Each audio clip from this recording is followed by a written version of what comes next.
Puji syukur kita kehadirat Allah Subhanahu wa taala yang telah melimpahkan rahmat kepada kita semua sehingga kita bisa hadir di majelis yang mulia ini dalam keadaan sehat walafiat. Alhamdulillah. Selanjutnya, semoga salawat serta salam semoga tetap terlimpahkan kepada Nabi kita, Nabi Muhammad SAW, beserta seluruh keluarganya, para sahabatnya, para tabi'in, para tabi'in, dan umatnya yang teguh di atas sunnah beliau sampai akhir zaman kelak.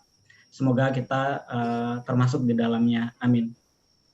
Iwafillah, sebagaimana disampaikan di media publikasi sebelumnya dan sudah beberapa waktu kita laksanakan, insya Allah malam ini kita akan lanjut kajian mempelajari kitab Ushul Tsalatsah dengan tema melanjutkan pembahasan tema sebelumnya yang qadarullah belum selesai, yaitu mempelajari 3 tingkatan dalam beragama. Insyaallah nanti akan dilanjutkan ke tema baru sesuai dengan yang sudah diumumkan di media publikasi, yaitu penjelasan hadis Jibril alaihissalam. Insyaallah materi akan dibawakan oleh guru kita Ustadz Hamdi Al-Bakri hafizahullah ta'ala. Kajian akan dibagi menjadi 2 sesi. Sesi pertama adalah sesi pemaparan materi yang akan dibawakan langsung oleh guru kita Ustadz Hamdi. Lanjut nanti sesi kedua, sesi tanya jawab. Untuk Bapak Ibu rekan-rekan sekalian agar dipersiapkan pertanyaan terbaiknya nanti bisa ditanyakan melalui kolom chat box atau raise hand, atau nanti bisa menyalakan mic-nya langsung. Baik, sebelum kita mulai sesi pertama, kami mengingatkan kembali terkait dengan adab di majelis ilmu. Yang pertama adalah mari kita luruskan niat ikhlas untuk mendapatkan ridha Allah Subhanahu wa taala. Yang kedua, mari kita ikat ilmu dengan mencatat. Yang ketiga, dimohon untuk mematikan audio untuk menjaga ketenangan selama proses kajian berlangsung, kecuali nanti ketika waktu bertanya ya. Dan terakhir, khusus ikhwan, apabila berkenan diharapkan menghidupkan videonya supaya kita saling mengenal untuk mempererat ukhuwah, dan harapannya kita akan lebih merasa kebersamaannya duduk di majelis ilmu ini. Taib, itu saja yang sementara dapat kami sampaikan. Setelah ini akan kita langsung ke sesi 1 pemaparan materi oleh Ustadz Hamdi. Waktu dan tempat dipersilahkan. Tafadhol masyhura Ustadz. Bismillahirrahmanirrahim. Assalamualaikum warahmatullahi wabarakatuh. Alhamdulillah, wassalatu wassalamu ala rasulillah wa ala alihi wa ashabihi wa mawalah. Wa la hawla wa la quwata illa billah, amma ba'd. Kita akan melanjutkan kajian dari kitab Ushul Tsalatsah, dan sebagaimana yang telah kita pelajari bersama bahwa kita sudah masuk ke al-aslu tsani, yaitu ma'rifatu dinil Islam bil adillah. Landasan yang kedua yaitu mengenal agama Islam dengan dalil-dalilnya. Dan terakhir di pertemuan yang lalu ada beberapa pembahasan yang belum kita baca, sehingga kita akan menyempurnakan dulu. Kemudian kita masuk ke tema hari ini, yaitu tentang syarah hadis Jibril alaihissalam. Pada pertemuan yang lalu kita sudah membahas tentang dalil tentang syahadat, ya, persaksian bahwa Muhammad adalah Rasulullah Shallallahu Alaihi Wasallam. Ya, bahwa Allah Subhanahu Wa Taala berfirman, laqad ja'akum rasulun min anfusikum azizun 'alaihi ma 'anittum harisun 'alaikum bil mu'minina raufur rahim. Sungguh telah datang kepada kalian seorang rasul dari bangsa kalian, terasa berat baginya apa yang kalian rasakan berupa penderitaan. Harisun 'alaikum, betapa semangatnya beliau untuk memberikan kebaikan untuk kalian, bil mu'minina raufur rahim, dan dia, maksudnya Nabi Muhammad, sangat lemah lembut kepada orang-orang yang beriman. Ya, sehingga ayat ini, yaitu surat Taubah ayat 128, adalah dalil yang menjelaskan tentang Nabi Muhammad SAW adalah Rasulullah. Ya. Kemudian penulis mengatakan, wa makna syahadati anna Muhammadan Rasulullah.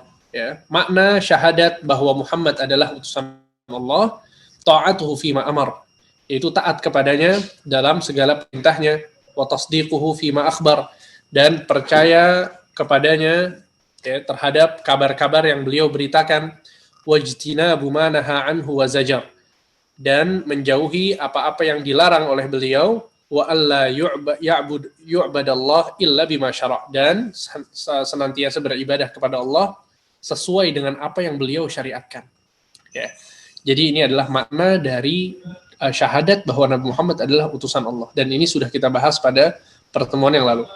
Kemudian penulis mengatakan, dan dalil tentang sholat, zakat, serta tafsir tauhid adalah firman Allah Ta'ala, وَمَا أُمِرُوا إِلَّا لِيَعْبُدُوا اللَّهَ مُخْلِصِينَ لَهُ الدِّينَ حُنَفَاءَ وَيُقِيمُوا الصَّلَاةَ وَيُؤْتُوا الزَّكَاةَ وَذَلِكَ دِينُ الْقَيِّمَةِ.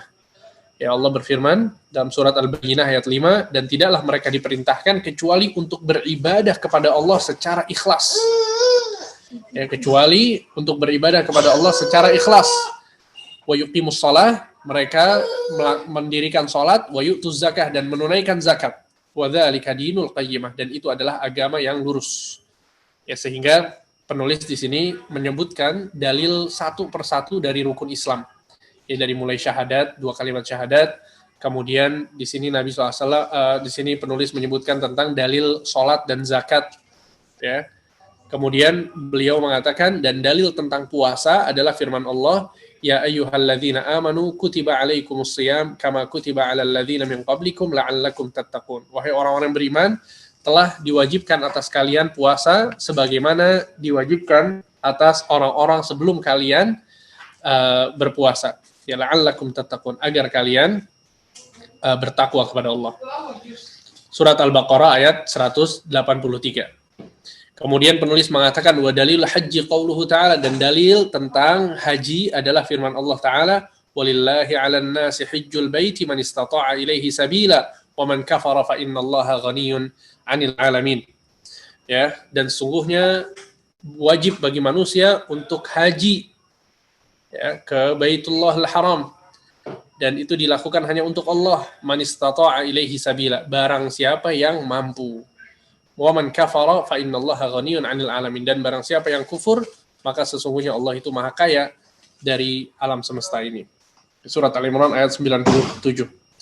Sehingga kita perhatikan betapa penulis di dalam kitab ini sangat memperhatikan tentang dalil. Ya. Beliau mau mengajarkan kepada kita bahwa kita dalam beragama ini berlandaskan dalil, berlandaskan Al-Quran, berlandaskan hadis. Ya, nggak boleh seseorang itu beragama karena dasarnya adalah ikut-ikutan, atau dasarnya adalah merasa bahwa ini yang nyaman bagi dirinya. Tidak. Ya, seseorang yang beragama adalah seseorang yang beragama sesuai dengan anjuran Allah Subhanahu Wa Taala dan anjuran Rasulullah Sallallahu Alaihi Wasallam. Sehingga ini terlihat sekali di dalam kitab ini ya. Beliau ketika menyebutkan rukun Islam, beliau menyebutkan satu persatu dalil yang menjelaskan tentang rukun demi rukun. Kemudian al-martabatu tsaniyah, tingkatan yang kedua, yaitu tingkatan iman.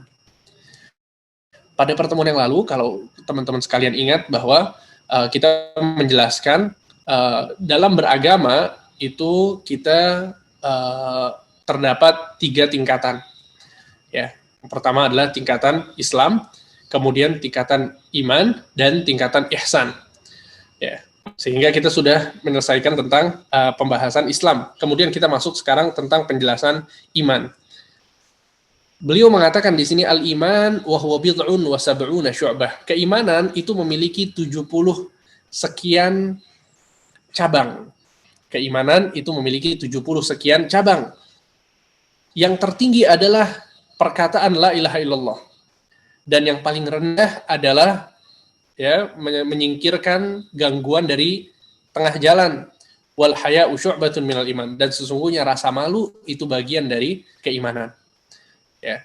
Sehingga perkataan ini yang disebutkan oleh penulis ini diambil dari sebuah hadis. Ya. Nabi Shallallahu Alaihi Wasallam yang menjelaskan tentang hal itu. Bahwa Nabi mengatakan sesungguhnya keimanan ini memiliki 70 sekian cabang. Ya, maka setiap dari kebaikan, setiap amal soleh, ya, setiap dari ibadah yang kita lakukan, yaitu merupakan salah satu dari bagian cabang-cabang keimanan. Ya. Jadi ketika kita sholat itu adalah cabang keimanan kita. Ketika kita puasa itu adalah cabang dari keimanan. Ketika kita berbuat baik seluruhnya, ya apapun kebaikan itu, maka itu bagian dari cabang keimanan. Oleh karena itu, para ulama mengatakan bahwa keimanan pada hakikatnya adalah keyakinan yang ada di dalam hati, kemudian ucapan ya dengan lisan, dan juga perbuatan dengan anggota badan. Ya, itu adalah keimanan yang diyakini oleh Ahlus Sunnah wal Jamaah. Al-iman i'tiqadun bil qalbi wa amalun bil arkan wa qaulun bil lisan. Ya. Jadi itu adalah 3 komponen yang ada di dalam keimanan. Kemudian penulis mengatakan wa arkanuhu sittah, dan rukun-rukun keimanan itu ada 6. Ya, rukun iman itu ada 6. Yang pertama, antu minabillah, beriman kepada Allah. Yang kedua, beriman kepada malaikat-malaikatnya. Yang ketiga, beriman kepada kitab-kitab suci yang Allah turunkan. Yang keempat, beriman kepada rasul-rasulnya, utusan-utusan Allah. Yang kelima, beriman kepada hari akhir. Dan yang keenam, beriman kepada takdir yang baik dan yang buruk. Ya, sehingga ini adalah 6 dari rukun iman. Baik. Dan di sini kita bisa lihat ya bagaimana perbedaan antara Islam dan iman. Kalau Islam itu berkaitan dengan amalan-amalan yang zahir, ya, seperti syahadat, 2 kalimat syahadat, sholat, puasa, zakat, haji, ya. Maka itu amalan-amalan yang zahir yang terlihat. Tapi iman itu amalan-amalan yang berkaitan dengan hati. Ya, iman kepada Allah, iman kepada hari kiamat, iman kepada takdir ya, yang baik dan yang buruk. Sehingga para ulama menyebutkan ketika disebutkan iman dan Islam secara berbarengan, maka diartikan bahwa Islam adalah ya amalan-amalan zahir, akan tapi iman adalah amalan-amalan batin. Ya. Tapi kalau yang disebutkan hanya Islam saja, maka termasuk di dalamnya Islam dan iman. Begitu juga ketika yang disebutkan itu iman saja, maka termasuk di dalamnya Islam dan iman. Ya. Ini disebutkan oleh para ulama sebagai idza ijtama'a iftaraqa wa idza iftaraqa ijtama'a. 2 kalimat yang ketika dia berkumpul, maka dia akan berpisah. Ketika dia berpisah, dia akan berkumpul. Maksudnya kalau dia berkumpul disebutkan di satu teks gitu, maka maknanya berpisah. Tapi kalau disebutkannya berpisah, maka maknanya berkumpul. Ya, dan di dalam syariat banyak hal-hal yang semacam ini. Contohnya seperti fakir dan miskin. Ya. Fakir dan miskin itu sama. Kalau digabungkan maka mereka berpisah, kalau berpisah maka digabungkan. Ketika kita melihat ada konteks ayat yang menyebutkan fakir dan miskin, maka fakir memiliki makna khusus, miskin memiliki makna khusus. Ya, fakir itu yang tidak mendapatkan apa-apa dalam kesehariannya. Adapun miskin, dia mendapatkan sesuatu ya lebih daripada seorang yang fakir. Akan tapi ketika disebutkannya sendirian, cuma fakir saja, maka termasuk di dalamnya miskin. Begitu juga miskin, ketika disebutkan sendirian, maka termasuk di dalamnya fakir. Ya. Itu tentang kata iman dan Islam. Kemudian, penulis mengatakan, dan dalil tentang rukun iman yang 6 ini adalah firman Allah dalam surat Al-Baqarah ayat 177. Laisal birra an tuwallu wujuhakum qibala al-masyriqi wal maghrib, walakinnal birra man amana billahi wal yaumil akhir wal malaikati wal kitabi wan nabiyyin.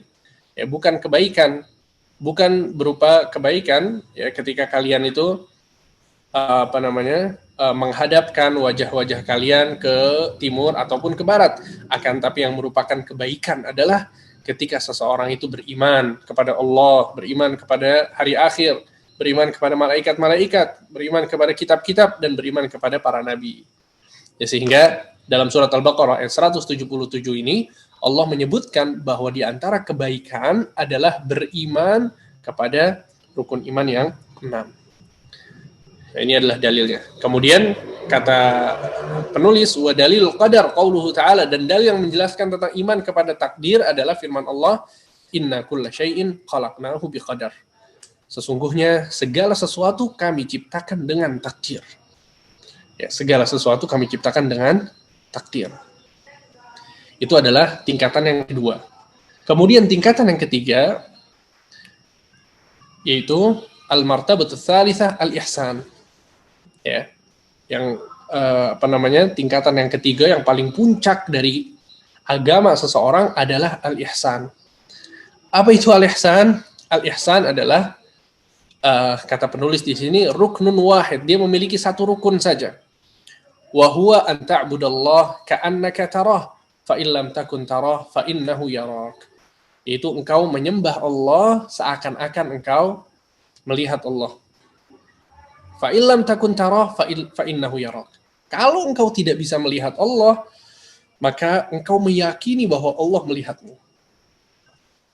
Ya, ini adalah tingkatan yang sangat tinggi, ikhwan, dari agama seseorang. Ya. Ketika dia menggabungkan antara Islam dan iman, antara beragama secara zahir dan beragama secara batin.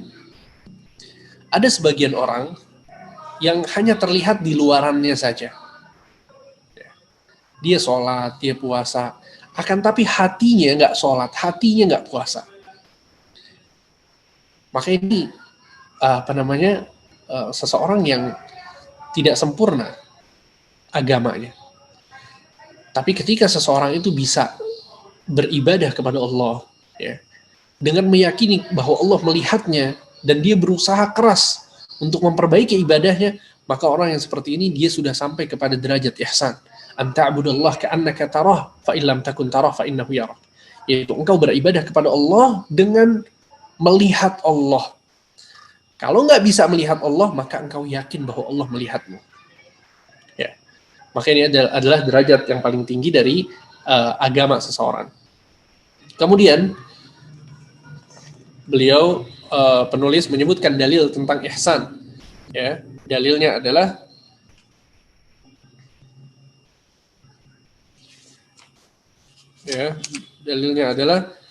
innallaha ma'al ladzina taqaw wal ladzina hum muhsinun. Ya, sesungguhnya Allah bersama orang-orang yang bertakwa dan bersama orang-orang yang berbuat ihsan. Yang berbuat ihsan. Ya, maksud dari bersama di sini adalah al-ma'iyyatul khassah, ya, kebersamaan dari Allah berupa pertolongan, ya, berupa kemudahan-kemudahan yang Allah berikan kepadanya. Kemudian dalam ayat lain kata penulis, wa tawakkal 'alal 'azizir rahim alladzi yaraka hina taqum wa taqallubaka fis sajidin innahu huwas samiul alim. Dan bertawakallah kalian kepada Allah, dan bertawakallah kepada Allah yang Maha Perkasa lagi Maha Penyayang. Alladzi yaraka hina taqum, yang melihatmu ketika engkau berdiri untuk salat. Wa taqallubaka fis sajidin, dan yang melihatmu ketika engkau merubah gerakan-gerakanmu ketika engkau sujud. Innahu huwas samiul alim. Sesungguhnya Allah itu Maha mendengar lagi Maha mengetahui. Ya. Jadi ini adalah dalil surat Asy-Syura ayat 217 sampai 220 yang menjelaskan tentang ihsan. Ya, bahwa Allah melihat kalian sholat, Allah melihat ketika kalian sujud. Ya, itu yang harus diyakini ketika seseorang itu sedang sholat dan sedang sujud. Bahwa dia sedang dilihat oleh Allah Subhanahu wa Ta'ala sehingga dia berusaha untuk khusyuk dalam sholat. Dia berusaha untuk sempurna dalam sholatnya. Kenapa? Karena Allah melihatnya. Kemudian firman Allah yang lain yang menjelaskan tentang hal ini, wa ma takunu fi sya'nin wa ma tatlu minhu min qur'anin wa la ta'maluna min 'amalin illa kunna 'alaikum syuhudan idz tufiduna fi.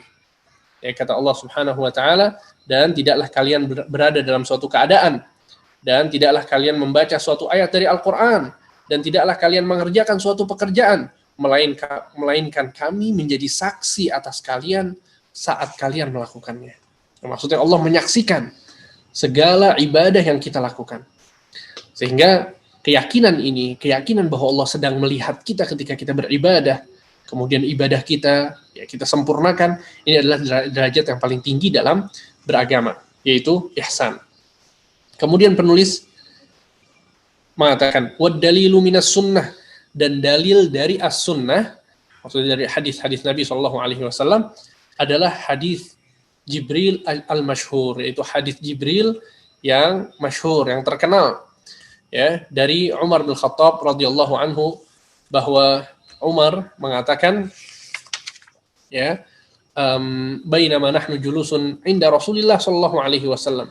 Suatu hari kami pernah duduk-duduk bersama Rasul sallallahu alaihi wasallam. Sekarang kita masuk ke pembahasan hadis Jibril.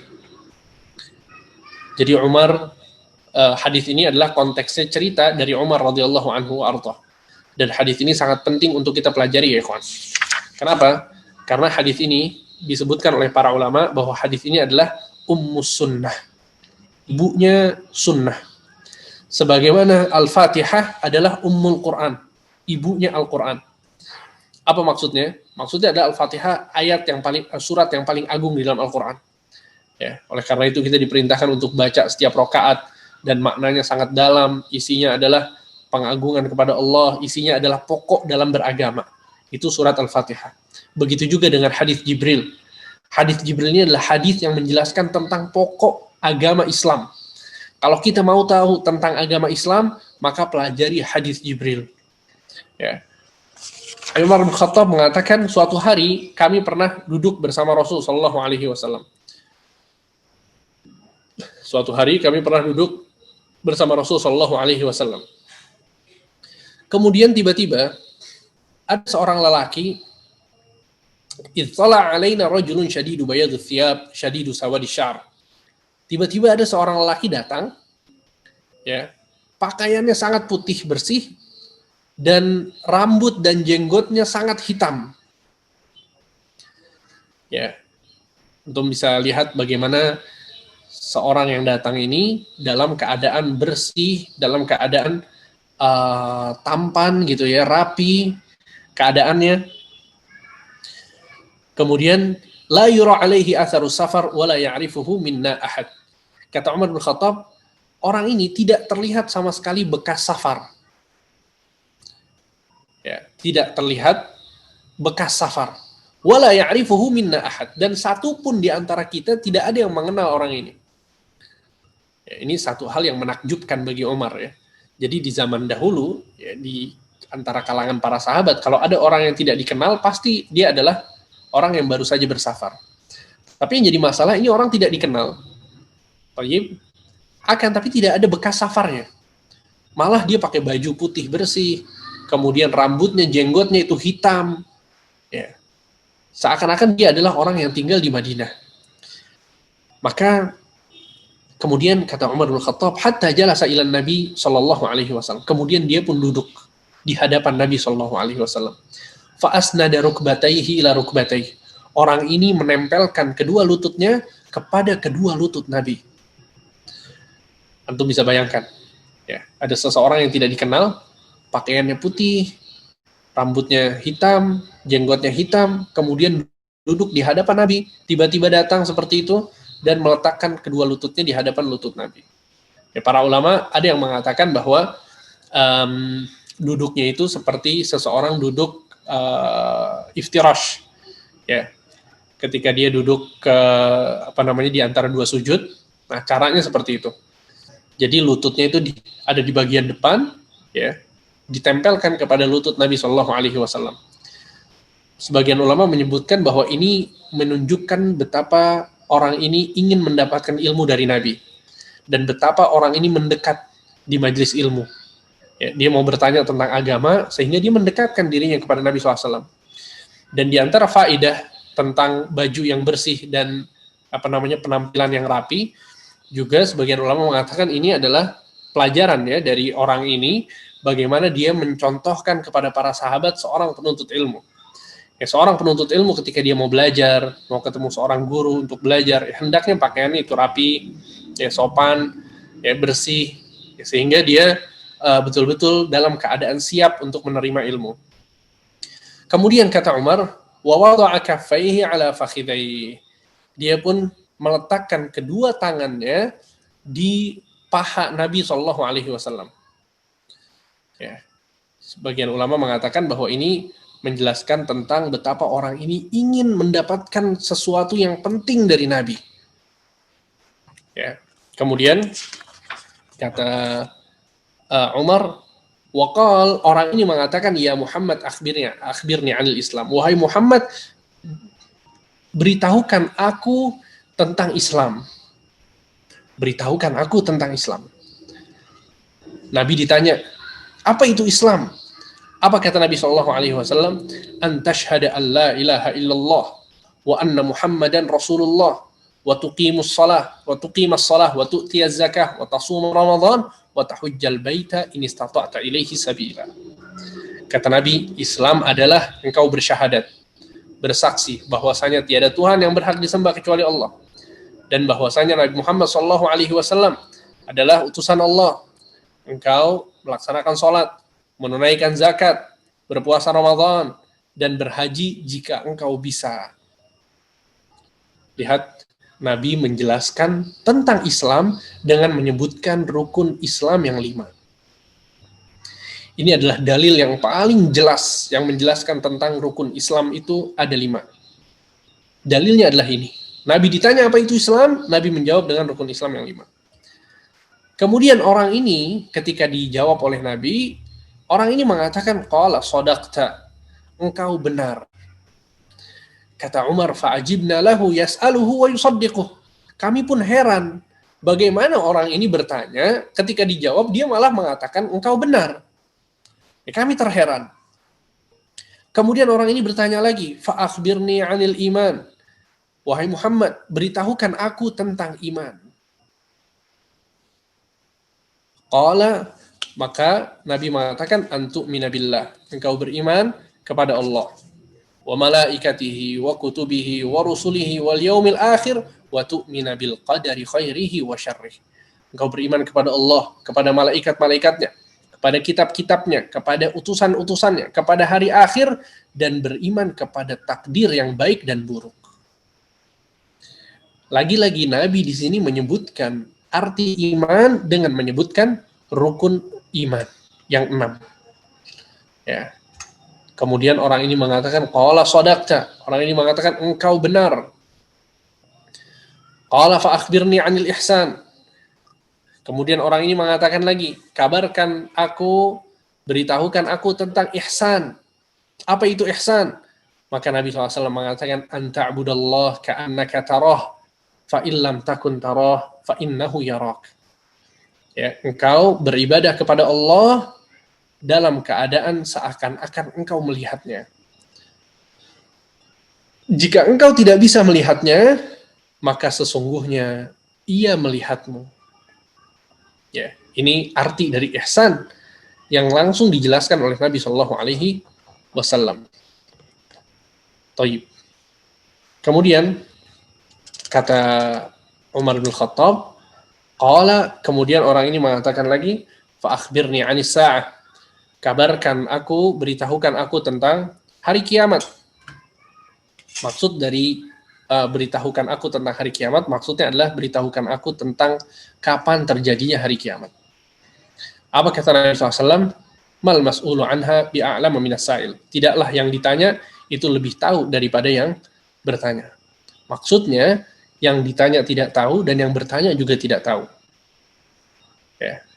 Maka ini adalah satu hal yang penting untuk difahami, bahwa waktu hari kiamat itu nggak ada yang bisa mengetahuinya. Bahkan Nabi SAW yang merupakan orang yang paling mulia, manusia yang paling mulia, tidak tahu kapan hari kiamat. Jibril alaihissalam yang merupakan malaikat yang paling mulia, tidak tahu kapan terjadinya hari kiamat. Sehingga waktu kapan hari kiamat tiba itu tidak ada yang tahu. Kalau kemudian ada orang yang bisa memastikan bahwa hari kiamat terjadi pada tahun ini, pada bulan ini misalnya, dan seterusnya, maka bisa dipastikan bahwa itu adalah kebohongan dan kedustaan. Ya. Dan sudah berkali-kali kita mendengar hal-hal seperti ini.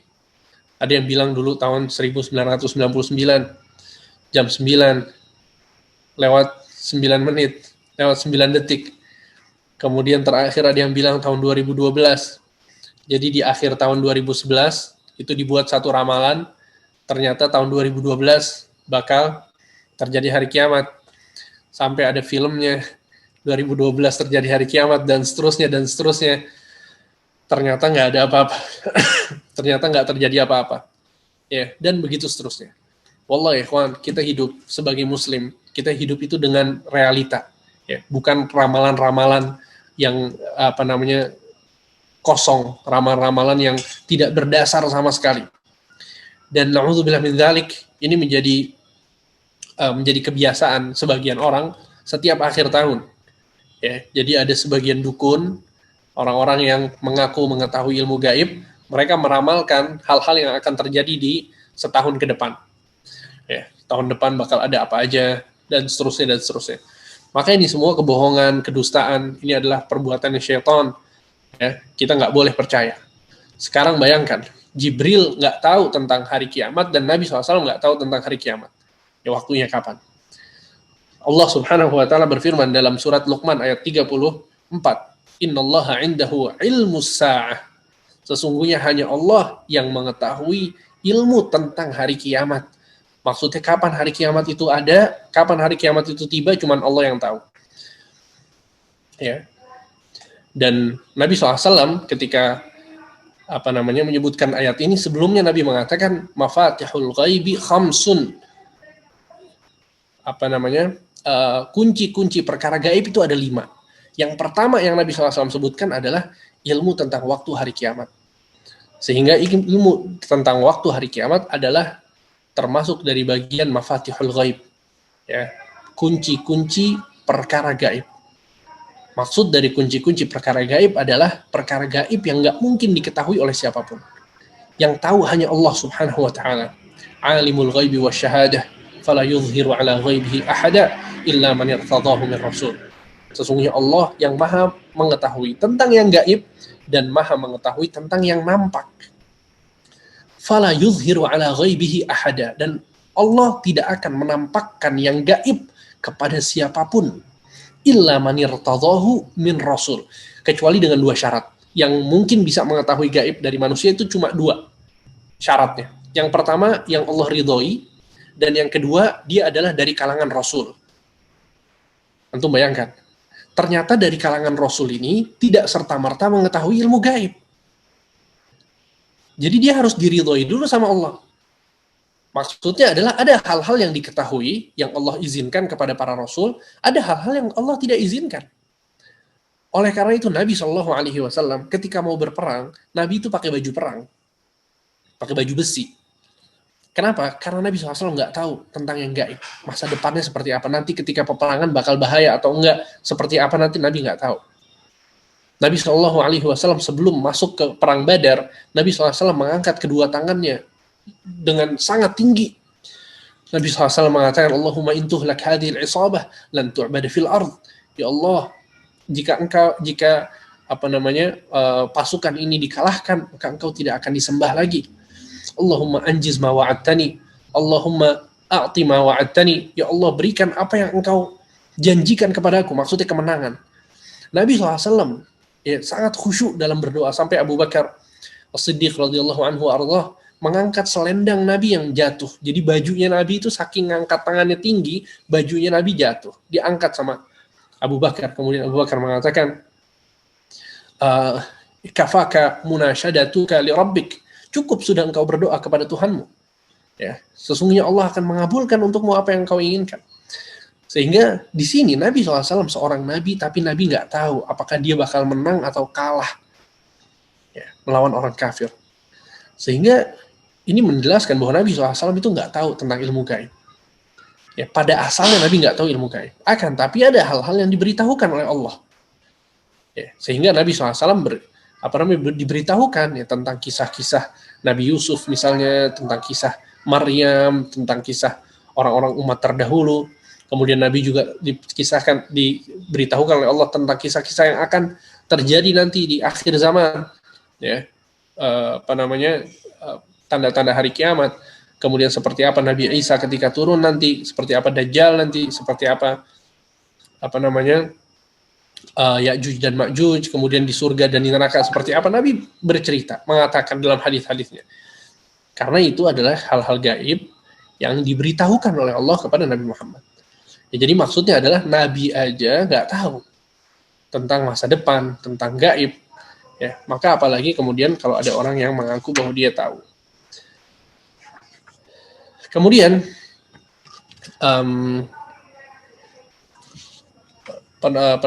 Umar bin Khattab mengatakan, lanjutan hadisnya, kemudian orang ini bertanya lagi. Setelah dia bertanya tentang kapan hari kiamat itu terjadi, orang ini bertanya lagi, fa akhbirni an amaratiha. Kalau begitu, coba kabarkan kepadaku tentang tanda-tanda hari kiamat. Maka Nabi SAW pun menjawab, antalidal amatu rabbataha wa antaral hufata al-urata al-alata ri'a asya yatatawaluna fil bunyan.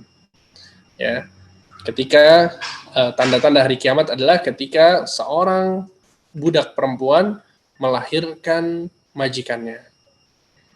Ya, ini tanda yang disebutkan oleh Nabi SAW dalam hadis ini. Apa maksudnya?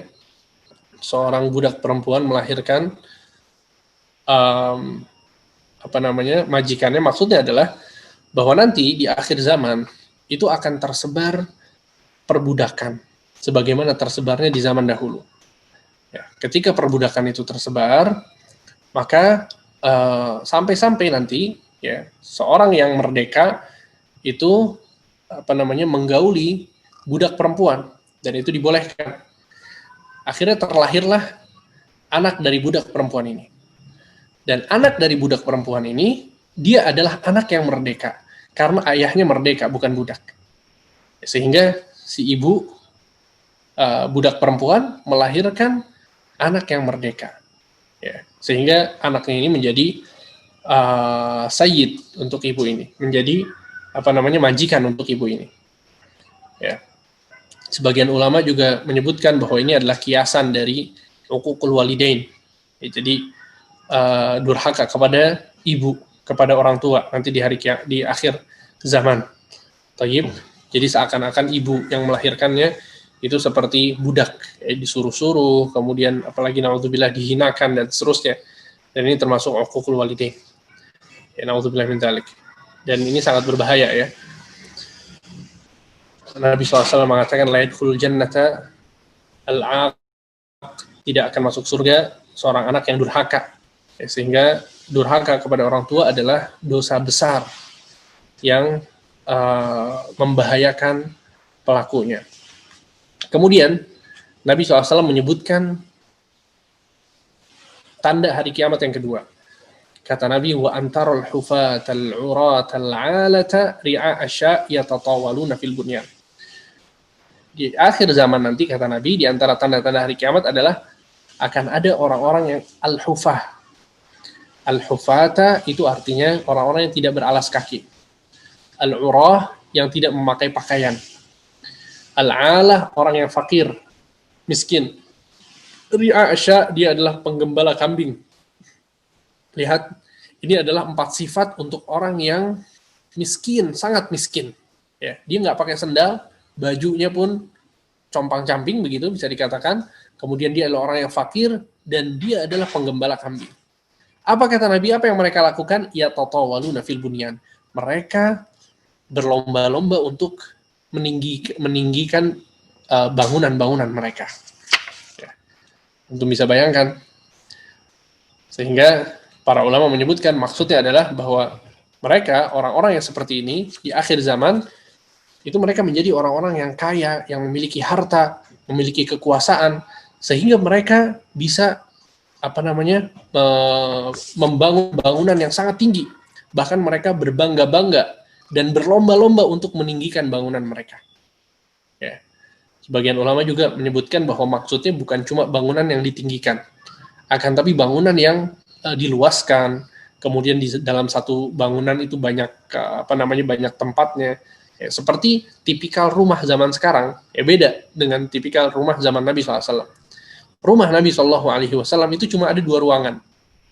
Taib, ruangan bagian depan seperti itu, kemudian ruangan bagian kamar Nabi SAW dengan Aisyah dan dengan istri-istri lain. Ya, maksudnya rumah-rumah Nabi SAW yang lain pun demikian. Untuk bayangkan ya, beda dengan tipikal rumah zaman sekarang. Kita masuk ke dalam rumah ada halamannya dulu, kemudian di situ ada garasi mobil, kemudian masuk ada ruang tamu, setelah ruang tamu ruang tengah ada ruang makan, ada Masya Allah, ruangan-ruangannya banyak. Ya, beda dengan tipikal rumah-rumah di zaman Nabi Shallallahu Alaihi Wasallam. Sehingga ini adalah di antara tanda-tanda hari kiamat, bahwa orang-orang yang miskin, orang-orang yang fakir, mereka kemudian memiliki uang, memiliki harta, dan mereka berbangga-bangga dengan bangunan yang mereka bangun. Ya. Oleh karena itu dalam hadis lain yang sahih diriwayatkan oleh Bukhari dan Muslim, Nabi mengatakan, wa idza ra'aital hufatal urata ru'usun nas fadzaka min asyratiha. Kalau engkau nanti sudah melihat orang-orang yang tidak menggunakan alas kaki, mereka tidak memiliki pakaian, kemudian mereka menjadi pemimpin manusia, maka itu adalah tanda-tanda dari hari kiamat.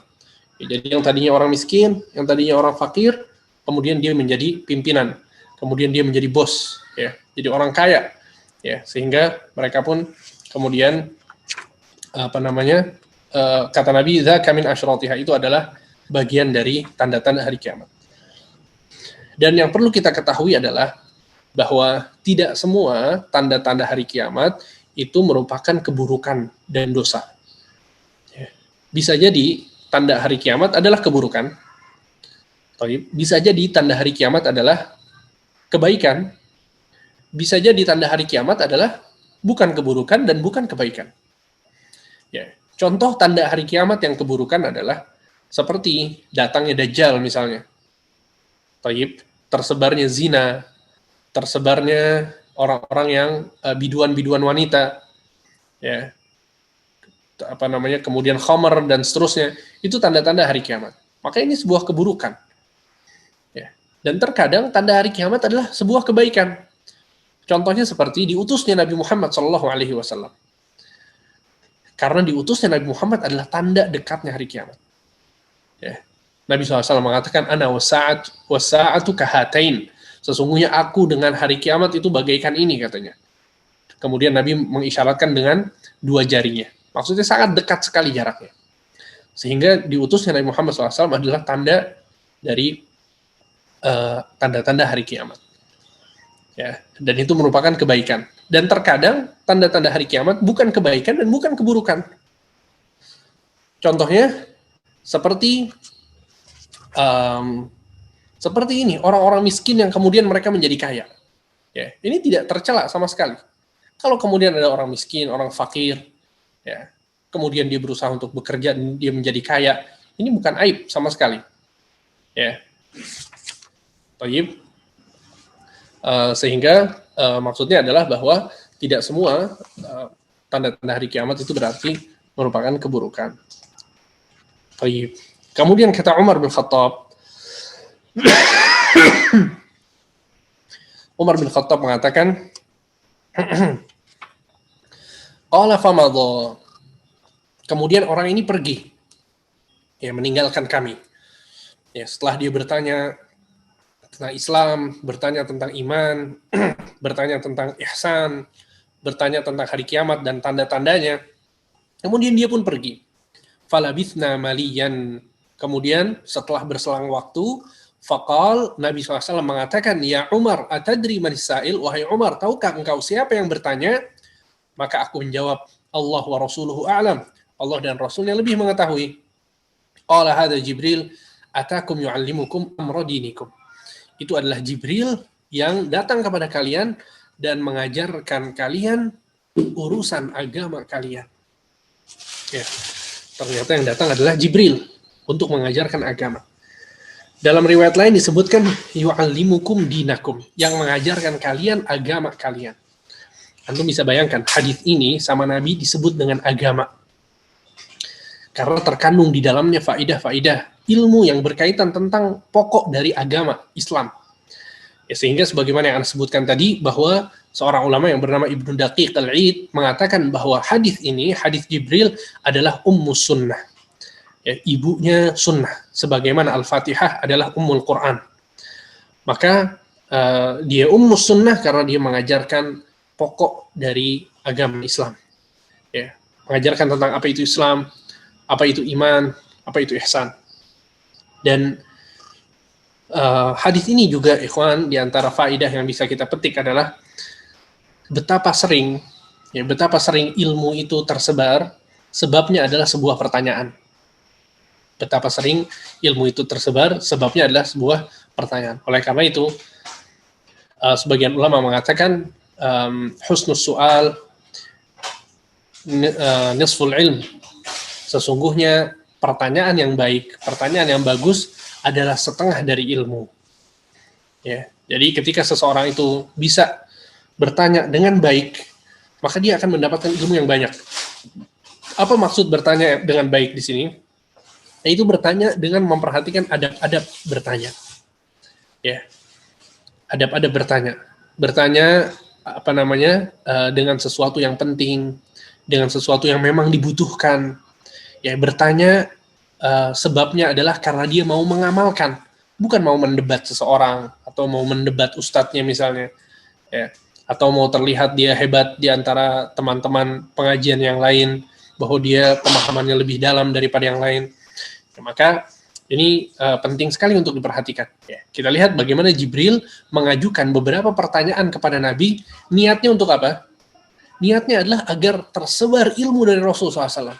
Dan subhanallah, karena pertanyaan Jibril ini, kemudian kita bisa memahami dengan baik tentang rukun Islam, tentang rukun iman, tentang rukun ihsan, tentang tanda-tanda hari kiamat. Ya, kalau saja Jibril tidak bertanya, Nabi SAW tidak akan menjawab sebagaimana yang tertera dalam hadis ini. Taib, sehingga maksudnya adalah bertanya merupakan pintu dari ilmu. Ya, oleh karena itu betapa sering juga di dalam Al-Quran para sahabat bertanya kepada Nabi SAW. Sebagian mereka bertanya tentang haid. Maka Nabi SAW mengatakan, وَيَسْأَلُونَكَ عَنِ الْمَحِيضِ. Mereka bertanya kepadamu, wahai Muhammad, tentang haid. قُلْ هُوَ أَذَنْ فَاعْتَزِلُوا النِّسَاءَ فِي الْمَحِيضِ. Katakanlah bahwa haid adalah kotoran. Maka jauhkan wanita-wanita kalian, istri-istri kalian ketika mereka sedang haid. Antum lihat, Allah menurunkan ayat berdasarkan apa?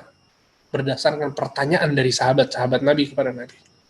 Sebagian mereka bertanya tentang hilal, tentang bulan sabit. Maka Allah Subhanahu wa ta'ala menurunkan ayat tentang hal tersebut. Yas'alunaka 'anil ahillah qul hiya mawaqitu lin-nasi wal hajj. Mereka bertanya tentang bulan sabit.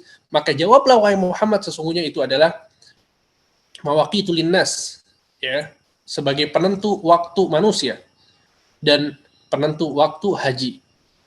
Taib. Sehingga maksudnya adalah betapa sering Nabi SAW ditanya oleh para sahabat, kemudian tiba-tiba jawabannya adalah wahyu Al-Quran dari Allah Subhanahu wa Ta'ala. Dan begitu juga dengan hadis-hadis Nabi SAW. Ya, sering Nabi SAW mendapatkan pertanyaan-pertanyaan dari sahabat-sahabatnya, kemudian Nabi pun menjawab. Ya. Oleh karena itu ada kitab, anak punya kitab ya, 2 jilid, judulnya adalah Fatwa Nabi SAW li ashabih. Fatwa-fatwa Nabi SAW untuk sahabat-sahabatnya. Jadi ada seorang ulama yang mengumpulkan seluruh hadis yang isinya adalah pertanyaan dari sahabat berikut jawaban dari Rasul. Ada pertanyaan apa ya amalan yang paling afdal, ada pertanyaan dan lain sebagainya. Ya, pokoknya semua pertanyaan sahabat itu dikumpulkan dalam satu kitab. Ini menunjukkan betapa pentingnya pertanyaan. Bahkan tidak sedikit ya, dari kalangan para ulama yang menulis kitab-kitab mereka berdasarkan pertanyaan. Seperti Syekhul Islam Ibnu Taimiyah misalnya. Ya, beliau banyak sekali menulis kitab, ya, sebabnya adalah karena ada orang yang bertanya. Ya, seperti Al-Aqidah Tadmuriyah. Ada orang dari Tadmur bertanya kepada Syekhul Islam Ibnu Taimiyah tentang perkara akidah, ya. Kemudian Syekhul Islam Ibnu Taimiyah menulis kitab dinamakan Al-Aqidah Tadmuriyah. Aqidah Tadmuriyah maksudnya ada orang Tadmur yang bertanya. Kemudian ada kitab Al-Aqidah Al-Wasitiyah. Al-Aqidah Al-Wasitiyah ada orang dari Wasit. Wasit datang kepada Syekhul Islam Ibnu Taimiyah, kemudian meminta Ibnu Taimiyah untuk menuliskan kepadanya ringkasan akidah Ahlussunnah wal Jamaah. Maka Syekhul Islam awalnya menolak. Ya, kata Ibnu Taimiyah, di Wasit banyak ulama, silahkan minta kepada mereka untuk dituliskan. Akan tapi orang ini memaksa. Orang ini mau dapat jawaban dari Syekhul Islam Ibnu Taimiyah. Akhirnya kata Ibnu Taimiyah, aku pun menulisnya. Wasailuhu qaimun yantazir. Dan orang yang meminta aku itu berdiri menunggu aku menulis. Untuk bayangkan, ditungguin. Ya. Bahkan sebagian masyayikh menyebutkan antara asar dan maghrib menulis akidah al-wasitiyah. Ditungguin, dipaksa antara asar dan maghrib. Kalau kita nulis buku dengan keadaan seperti ini, apa yang keluar? Yang keluar gambar gunung sama sawah-sawah ya.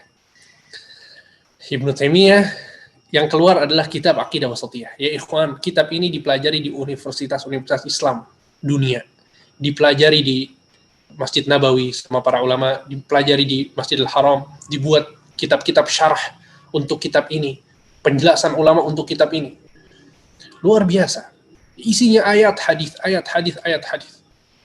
Terakhir perkataan Syekhul Islam Ibnu Taimiyah, dan isinya semuanya merupakan akidah yang benar. Akidah Ahlus Sunnah wal Jamaah. Ibnu Taimiyah karena menulis akidah wasatiyah, beliau dihakimi oleh banyak orang.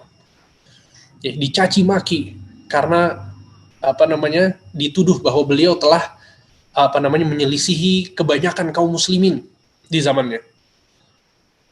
Beliau dituduh macam-macam karena akidah ini. Apa kata Ibnu Taimiyah?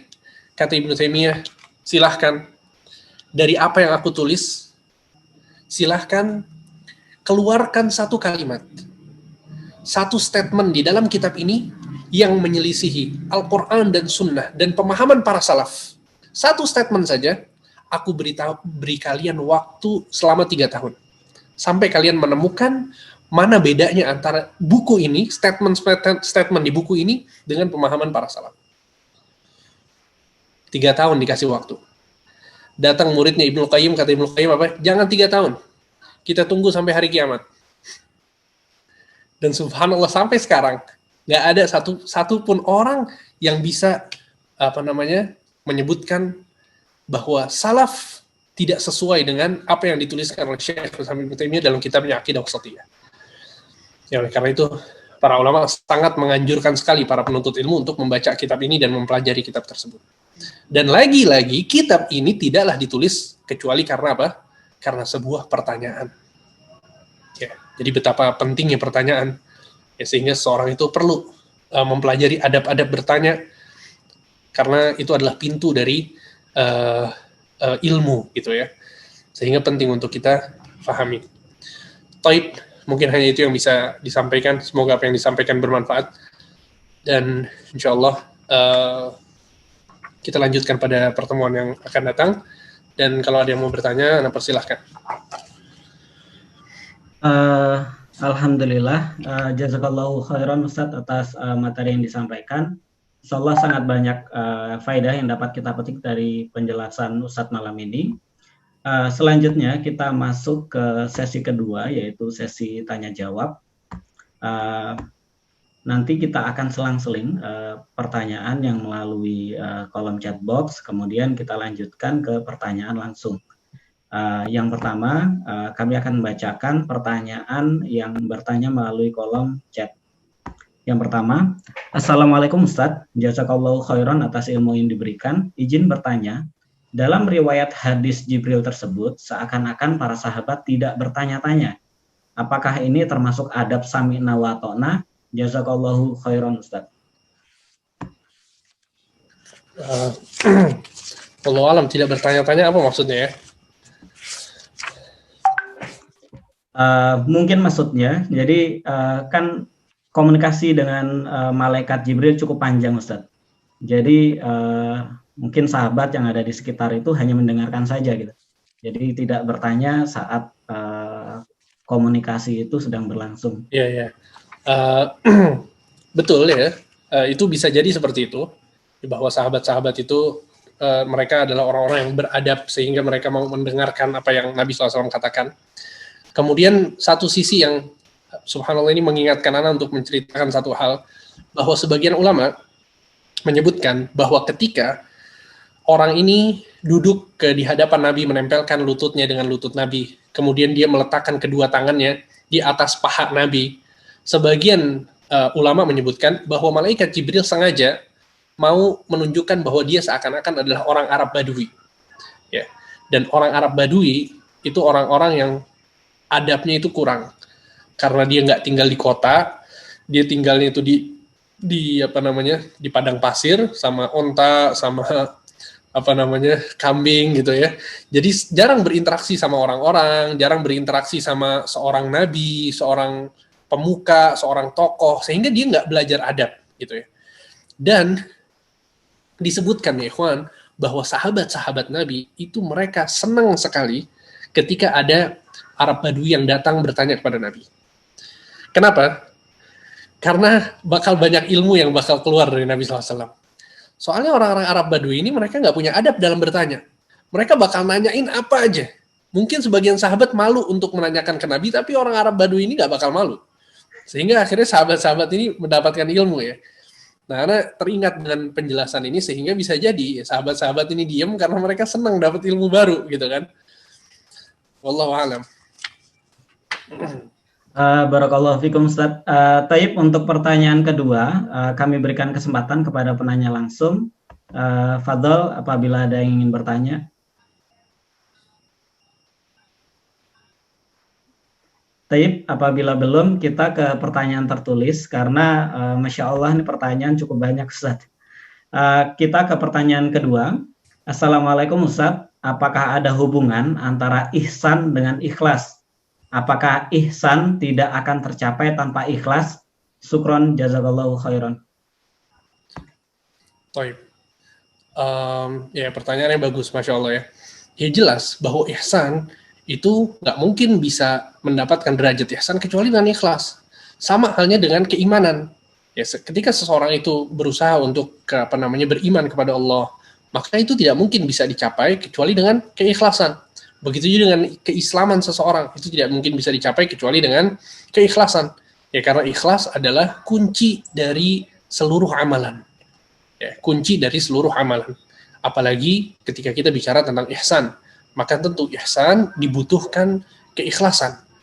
Ya. Ketika dia beribadah kepada Allah, dia harus ikhlas. Tayyib, kemudian dia tidaklah mungkin mencapai derajat ini kecuali dengan keikhlasan. Ya. Wallahu a'lam. Taib, Ustaz, jazakallahu khairan. Berikutnya, apabila ada penanya langsung, mungkin silahkan dapat raise atau dapat menghidupkan mic-nya langsung. Taib, kita ke Taib Ramadan. Ya. Assalamualaikum warahmatullahi wabarakatuh, Ustaz. Assalamualaikum warahmatullahi wabarakatuh. Barakallahu fiik, mudah-mudahan antum senantiasa sehat dan diberkahi oleh Allah Subhanahu wa taala. Ustaz, Anda ingin bertanya mengenai hubungan antara rukun iman dan juga karakter orang beriman gitu ya. Ini gimana cara kita mendudukinya? Apakah karena misalnya di Quran itu banyak sekali ayat-ayat yang mengindikasikan mungkin karakter atau ciri-ciri orang beriman ya, kayak misalnya di surat Al-Mu'minun gitu, di awal-awal kan qad aflahal mu'minun dan seterusnya. Dan juga misalnya ada hadis-hadis yang seperti yang tadi juga sempat dibahas bahwa salah satu cabang terkecilnya dari keimanan adalah menyingkirkan gangguan dari jalan. Bagaimana ini semua yang ciri-ciri dan karakter ini dihubungkan dengan rukun iman itu sendiri? Apakah memposisikannya ini adalah sebagai indikator bahwa semakin tinggi iman seseorang kepada yang 6 ini, maka harusnya ciri-ciri atau karakter ini secara zahir akan semakin terlihat gitu, Ustaz. Apakah seperti itu cara memahaminya atau bagaimana? Syukran, jazakallahu khairan. Baik. Barakallahu fikum. Rukun di dalam bahasa Arab artinya janibus syai' al-aqwa. Rukun dalam bahasa Arab diartikan dengan satu posisi atau satu tiang yang paling kuat dari hal tersebut. Ya. Jadi ketika dikatakan rukun Islam itu ada 5, maksudnya adalah sisi terkuat dari keislaman itu ada 5. Akan tapi keislaman itu ada banyak. Begitu juga dengan iman. Sisi yang paling kuat dari sebuah keimanan itu ada 6. Akan tapi keimanan itu ada banyak. Ya, jadi rukun itu artinya sisi yang paling kuat. Oleh karena itu di dalam sholat ada namanya rukun-rukun sholat. Ya, rukun-rukun sholat itu sisi di dalam sholat yang paling kuat. Ya, kalau ditinggalkan maka sholatnya hancur. Thayyib, sholatnya itu nggak sah, seperti membaca Al-Fatihah, kemudian sujud, ruku, ya, dan seterusnya, tumakninah, itu semuanya rukun-rukun sholat. Kalau satu saja tidak ada, maka sholatnya hancur. Ya, maka dalam keimanan pun demikian. 6 rukun iman itu adalah tiang-tiang yang paling kuat yang menyanggah keimanan seseorang. Kalau satu saja tidak ada, maka runtuh keimanannya. Ya, kemudian yang tadi disebutkan seperti contoh amalan-amalan dalam surat Al-Mu'minun yang khusyuk di dalam sholatnya dan seterusnya, kemudian menyingkirkan gangguan dari jalan, rasa malu yang dia miliki, kemudian amar ma'ruf nahi mungkar, itu adalah semuanya cabang-cabang keimanan, ya, yang pokok dari keimanan itu semua, yang paling kuat, yang paling penting, yang merupakan pondasi dari keimanan adalah yang 6 yang tadi kita sebutkan. Dan Ana ingin sedikit sampaikan juga, Ana lupa apakah Ana sudah sampaikan pada pertemuan yang lalu atau belum, bahwa dalam masalah beriman ini, para ulama membagi menjadi 2 bagian. Ya. Pertama, bagian keimanan yang merupakan kewajiban bagi setiap muslim, yaitu beriman secara global dari setiap rukun-rukun iman tersebut. Ya, kemudian yang kedua adalah beriman secara terperinci dari rukun-rukun iman tersebut. Ya, maka yang wajib bagi setiap muslim adalah keimanan yang global, yang terperinci, ya, itu dilakukan oleh para penuntut ilmu, ya, orang-orang yang belajar, mereka akan mengetahui detailnya. Akan tapi globalnya itu wajib diketahui oleh setiap muslim. Ya, contohnya sekarang ketika kita beriman kepada malaikat. Apakah maksudnya iman kepada malaikat ini? Iman kepada mengetahui nama-nama malaikat seluruhnya, apa saja pekerjaan mereka, itu adalah detailnya. Akan tapi globalnya adalah kita mengimani bahwa Allah memiliki makhluk yang bernama malaikat, yang mereka itu selalu taat kepada Allah, ciri-cirinya secara global seperti apa, ya. Kemudian nama-namanya siapa saja secara global, kita tahu Jibril, Mikail misalnya dan seterusnya. Maka pengetahuan yang global ini merupakan sebuah kewajiban bagi setiap muslim. Ya, wallahu a'lam. Syukran wa barakallahu fikum, Ustaz. Ustaz, ini kebetulan ada 5 pertanyaan lagi, Ustaz. Bagaimana waktu antum, Ustaz? Kita habiskan atau kita batasi? Kita ambil 3 pertanyaan. Kita ke 3 pertanyaan ya, Ustaz, ya. Ini kebetulan sudah jam 9. Barangkali ada rekan-rekan yang mungkin memiliki uzur, la ba'sa, tidak mengapa apabila ingin meninggalkan majelis, ya. Kita akan selesaikan kajian ini sampai 3 pertanyaan berikutnya terjawab. Pertanyaan berikutnya, Ustaz. Assalamualaikum warahmatullahi wabarakatuh. Semoga Allah memberikan rahmat dan keberkahan kepada Ustadz, tim kajian, dan seluruh kaum muslimin. Amin. Ustadz izin bertanya, mohon penjelasannya, apa yang dimaksud dengan takdir buruk? Bukankah setiap yang Allah takdirkan mengandung kebaikan? Syukron, jazakallahu khairan. Ya. Baik, Masya Allah, pertanyaannya bagus, ya. Maksud takdir buruk adalah takdir yang kita anggap dia buruk. Takdir yang dianggap oleh manusia itu sebuah keburukan. Ya, seperti musibah atau kematian saudara atau karib kerabat, ya. Itu adalah takdir buruk yang dimaksud dalam hadis yang tadi kita jelaskan. Adapun takdir baik, maka takdir ya ketika seseorang itu mendapatkan sesuatu yang baik, dia mendapatkan harta, dia mendapatkan kenikmatan, ditakdirkan Allah dengan kebaikan-kebaikan. Ya, maka kita yakini bahwa itu adalah takdir baik. Ya, seperti itu maksud dari takdir baik dan takdir buruk. Akan tapi betul yang dikatakan penanya bahwa pada hakikatnya Allah Subhanahu wa taala tidak mungkin menciptakan sesuatu, mentakdirkan sesuatu yang 100% keburukan, tidak ada kebaikan. Itu tidak mungkin. Ya, pasti ada kebaikan di balik keburukan tersebut. Sebagian ulama memberikan contoh dengan penciptaan iblis misalnya. Kita tahu bahwa iblis adalah keburukan. Ya. Musibah, keburukan, bala bagi kita semua. Ya, akan tetapi kemudian sebagian ulama menyatakan kalau tidak ada iblis, maka tidak ada ibadah yang namanya taubat. Ya, kalau tidak ada iblis, maka tidak ada yang namanya mujahadah, tidak ada jihad fisabilillah. Ya, maka keburukan-keburukan tersebut, ya, Tidak mungkin ditakdirkan oleh Allah kecuali ada hikmah yang besar di balik hal tersebut. Wallahu a'lam. Baik, jazakallahu khairan Ustaz. Pertanyaan berikutnya. Assalamualaikum ya Ustaz. Mohon nasihat untuk menjaga keikhlasan saat berinfak. Karena saat ini seringkali jika infak secara online diminta untuk mengkonfirmasi dan hal ini membuat tidak nyaman. Jazakallahu khairan. Baik. Masya Allah. Jadi begini ya, terkadang ya konfirmasi itu demi kerapihan data. Ya. Kita nggak tahu, bisa jadi yang menerima donasi ini dia misalnya nggak memisahkan, dia perlu memisahkan beberapa donasi yang masuk misalnya, apalagi kalau kemudian orang-orang yang berdonasi itu berbeda-beda. Ya contohnya saya mengelola pesantren, itu orang-orang yang masuk donasinya macam-macam. Ada yang bilang ini adalah wakaf tanah, ada yang mau ini untuk anak-anak yatim khusus, ada yang ngasih ini untuk anak-anak buka puasa. Itu semuanya harus kita pisahkan. Ya, jadi dalam hal seperti ini wajib konfirmasi. Kalau nggak konfirmasi nanti bisa berantakan. Kecuali kalau kemudian ada sehingga maksud Anda kita husnuzon ya sama orang yang menggalang donasi ini gitu. Bisa jadi dia memang butuh untuk mengalokasikan dana yang masuk.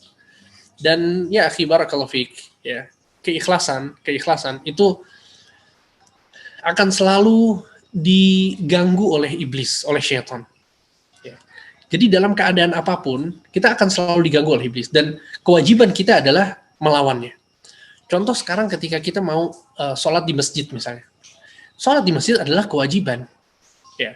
Kita perlu keluar rumah, dilihat sama orang ke masjid, kemudian di masjid kita sholat bareng-bareng sama orang-orang, kita terlihat sholat, ya. Maka itu sebetulnya kan celah ria gitu kan. Bisa jadi kita nggak ikhlas karena hal tersebut, cuman ini harus dilakukan. Sehingga maksud Anda adalah, kalau memang kita bisa menyembunyikan amal kita, sembunyikan. Tapi kalau memang diperlukan untuk memperlihatkan, ya maksud Anda seperti sholat ke masjid, atau mau nggak mau antum harus konfirmasi, udah konfirmasi dan berusaha untuk ikhlas, bermujahadah. Wallahu a'lam. Jazakallahu khairan Ustaz atas jawabannya.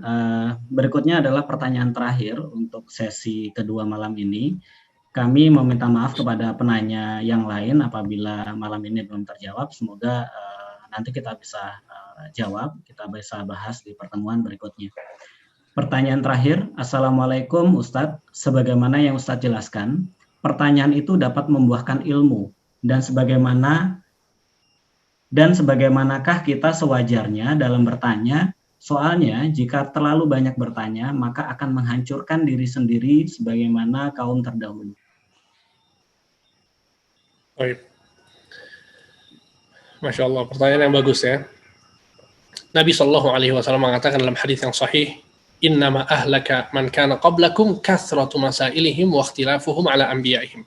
Sesungguhnya yang menghancurkan umat-umat sebelum kalian adalah banyak bertanya kepada nabi mereka dan banyak bertanya, kathratu masailihim, mereka banyak bertanya, dan yang kedua adalah mereka menyelisihi nabi-nabi mereka. Maksud banyak bertanya ya, yang menghancurkan mereka adalah bertanya tentang sesuatu yang tidak diwajibkan kepada mereka. Kemudian mereka bertanya sehingga akhirnya yang tadinya tidak wajib menjadi wajib. Ya. Dalam hadis lain Nabi SAW mengatakan sesungguhnya seburuk-buruknya manusia adalah yang tadinya tidak diwajibkan, kemudian karena pertanyaan dia sehingga ada hukum yang turun yang mewajibkan hal tersebut. Dan ini bisa kita lihat di surat Al-Baqarah ketika Allah Subhanahu wa taala bercerita tentang Nabi Musa dengan kaumnya, Bani Israel. Jadi Allah Subhanahu wa taala memerintahkan Nabi Musa untuk memerintahkan Bani Israel agar mereka menyembelih seekor sapi. Akan tapi mereka malah bertanya, sapinya seperti apa? Sehingga dijawab oleh Allah Subhanahu wa taala bahwa sapinya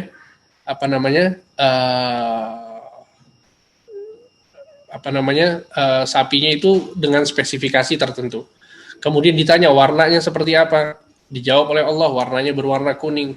Kemudian bertanya lagi, ya, apakah sapi ini boleh yang pernah membajak ke sawah atau tidak. Allah menjawab yang tidak pernah membajak sawah. Sehingga turun ketentuan-ketentuan baru berdasarkan pertanyaan yang ditanyakan oleh Bani Israel. Sehingga itu malah menyulitkan mereka. Ya, itu malah menyulitkan mereka. Sehingga ini yang dimaksudkan menghancurkan kaum-kaum sebelum kita, itu pertanyaan-pertanyaan yang demikian. Ya, dan sebagian ulama memang menyebutkan ya bahwa selain seseorang itu oleh karena itu tadi Anda sebutkan ya bahwa bertanya itu ada adab-adabnya. Ya, di antara hal penting dalam memperhatikan, di antara hal penting di antara adab-adab bertanya adalah ketika dia memperhatikan niat bertanyanya. Ya, sehingga dia niatnya bertanya untuk apa? Ya, ada seseorang bertanyanya cuma iseng, atau dia mau berdebat, atau dia sengaja mau memprovokasi seseorang misalnya dengan pertanyaan-pertanyaannya. Maka yang seperti ini bukan pertanyaan-pertanyaan yang terpuji. Ya, pertanyaan yang terpuji, pertanyaan yang bagus, pertanyaan yang dipuji oleh para ulama adalah ketika pertanyaan tersebut didasarkan dengan niat seseorang yang mau beramal, seseorang yang mau mendalami sebuah ilmu. Ya, pertanyaan yang menyebabkan tersebarnya ilmu. Kita lihat Jibril alaihissalam tahu jawaban-jawaban yang disebutkan oleh Nabi. Oleh karena itu Jibril mengatakan, "Shadaqta, engkau benar." Ya, karena Jibril tahu jawabannya tentang Islam, tentang iman. Akan tapi Jibril mau bertanya untuk apa? Agar Nabi SAW menyebutkan ini untuk para sahabatnya. Sehingga di akhir hadis Nabi SAW mengatakan kepada para sahabatnya apa? Atakum Jibril, yang datang kepada kalian adalah Jibril yang mengajarkan kepada kalian agama. Ya, padahal yang mengajarkan siapa? Yang mengajarkan Nabi. Tapi Nabi SAW malah menisbatkan bahwa yang mengajarkan adalah Jibril. Karena Jibril yang bertanya. Ya, kalau bukan karena pertanyaan Jibril, Nabi SAW tidak akan menjelaskan tentang agama. Wallahu a'lam. Jazakallahu khairan Ustadz. Sebelum kita tutup dengan simpulan yang akan disampaikan oleh Ustadz, ada informasi penting yang ingin kami sampaikan. Yang pertama, kajian TI 06 Mengaji terbuka untuk umum tiap Kamis pukul 19.45 waktu Indonesia Barat, insya Allah. Silahkan disebar info kajian ini ke kerabat dan teman-teman terdekat. Harapan kami semakin banyak yang dapat mengetahui, semakin banyak yang dapat mendapatkan faedah dari kajian yang diadakan. Yang kedua, rekan-rekan dapat mensubscribe YouTube channel TI 2006 Mengaji dan Instagram TI 06 Mengaji untuk mengakses rekaman video-video terdahulu dan mendapatkan info kajian dan kegiatan TI 06 Mengaji. Dan terakhir, saat ini TI 06 Mengaji memfasilitasi jamaah untuk kegiatan sosial membantu kaum muslimin setiap hari Jumat. Alhamdulillah kegiatan ini sudah berlangsung lebih dari 2 bulan dan insya Allah akan terus berlanjut. Bagi yang ingin berpartisipasi dapat menghubungi pengurus TI 06 Mengaji atau mentransfer ke nomor rekening pada media publikasi kajian. Taib, selanjutnya simpulan Ustadz sebagai penutup kajian malam ini, Fadhol. Ya, insya Allah cukup yang disampaikan. Semoga Allah mudahkan kita untuk bertemu lagi pada pertemuan-pertemuan berikutnya untuk menyelesaikan kitab Ushulus Tsalatsah. Kita tutup dengan doa kafaratul majlis. Subhanakallahumma bihamdika asyhadu an la ilaha illa anta astaghfiruka wa atubu ilaik. Wassalamualaikum warahmatullahi wabarakatuh. Waalaikumsalam warahmatullahi wabarakatuh. Alhamdulillah kita sudah menyelesaikan 2 sesi kajian malam ini. Semoga kita senantiasa diberi keistiqomahan dalam menuntut ilmu karena masih cukup panjang perjalanan kita. Selanjutnya diberi kemudahan dalam memahami dan diberi kekuatan untuk mengamalkan ilmu yang sudah didapatkan. Kami tutup. Wassalamualaikum warahmatullahi wabarakatuh.